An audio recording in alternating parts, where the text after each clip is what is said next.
शाहबाद के गांव अजराना कला के पूर्व सरपंच संदीप कुमार द्वारा आयोजित कार्यक्रम में पहुंचे इनेलो के कुरुक्षेत्र लोकसभा उम्मीदवार अभय चौटाला।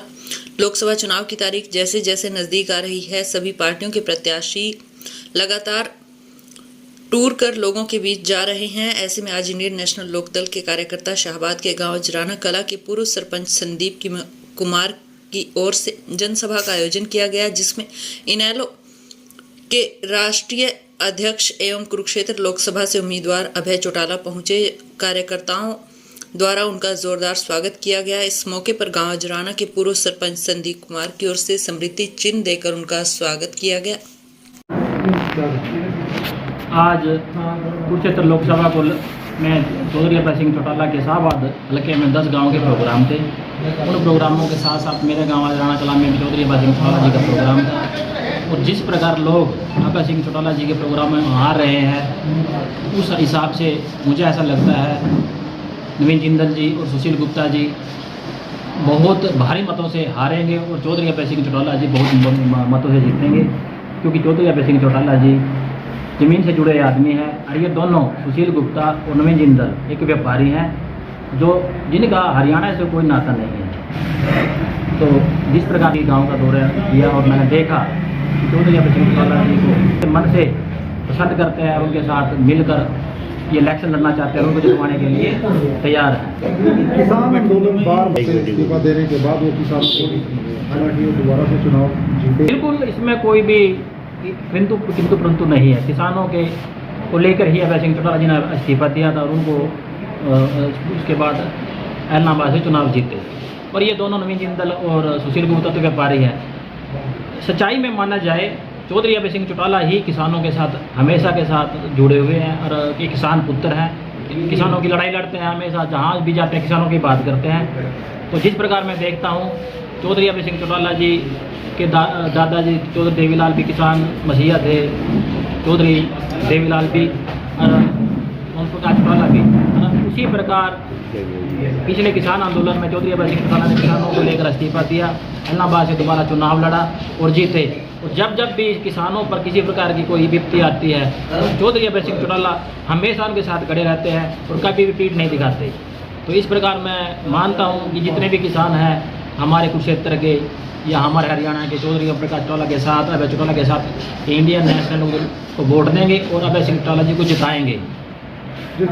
बीजेपी ने जो 10 साल में अपना अत्याचार करके लोगों को परेशान किया है, आज कहीं बेरोजगारी देख लो कितने किस स्तर पर है, महंगाई की आप बात देख लो बहुत ज़्यादा बढ़ चुकी है।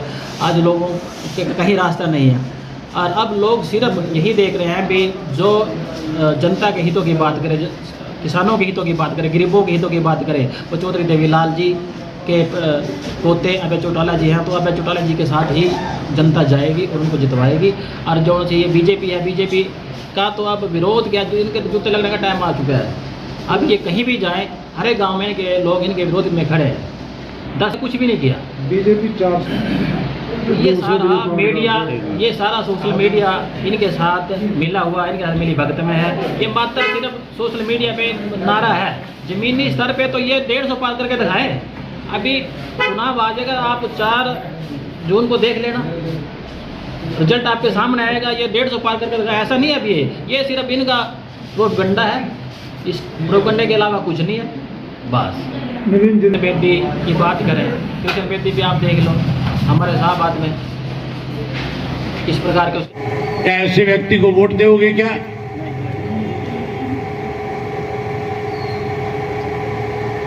जहां जिंदल को आप अब की बार सबक सिखाओगे, वही एक और आदमी आपके बीच में चुनाव लड़ रहा है आम आदमी पार्टी से। सुशील गुप्ता को पहले कभी देखा तुमने? कहां का रहने वाला है पता है? कोई है पता कहां का रहने वाला है? क्यों भाई, कोई एक भी आदमी को पता है क्या कहां का रहने वाला है? ये दिल्ली का रहने वाला है।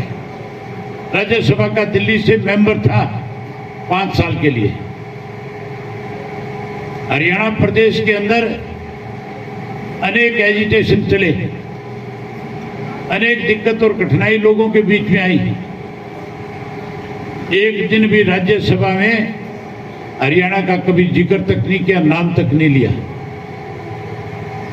और उस पार्टी का टिकट लेकर के अब आया जिस पार्टी ने SYL का पानी जो आपके हिस्से का आपको मिलना चाहिए था, सुप्रीम कोर्ट ने जो फैसला आपके हक में कर दिया,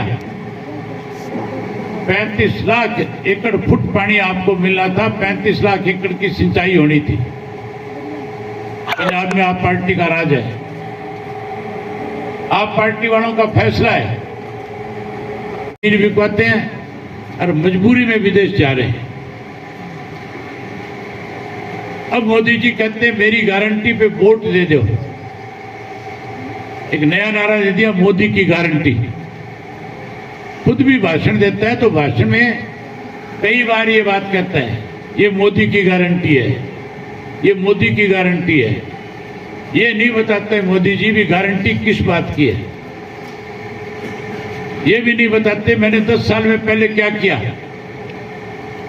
अपने भाषण में ये भी नहीं बताते कि अगले 5 साल में क्या करना है। आखिर में कहते हैं मैंने 2047 में देश को विकसित देश बनाना है। सारा देश बेच दिया, अब विकसित भारत बनाने की बात कर रहे हैं। मोदी जी ये नहीं बताते कि मेरे राज में 10 साल में महंगाई बढ़ गई। महंगाई बढ़ गई कि नहीं बढ़ गई? ये भी नहीं बताते भ्रष्टाचार बढ़ गया है। भ्रष्टाचार पहले से ज्यादा है कि नहीं है? महंगाई बढ़ गई, भ्रष्टाचार बढ़ गया, कानून व्यवस्था का दिवालिया पिट गया,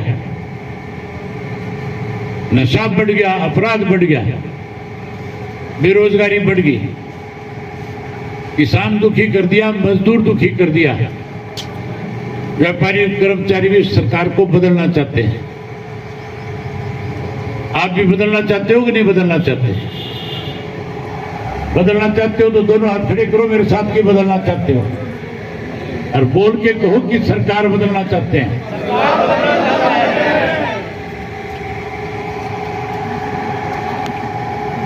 पूरे प्रदेश में, पूरे देश के अंदर ये तो 400 पार की बात करते हैं। जिस किस्म के हालात है उससे लगता नहीं कि 200 पार भी कर पाएंगे। इसलिए नहीं कर पाएंगे कि इनके पास तो अपने उम्मीदवार भी नहीं है।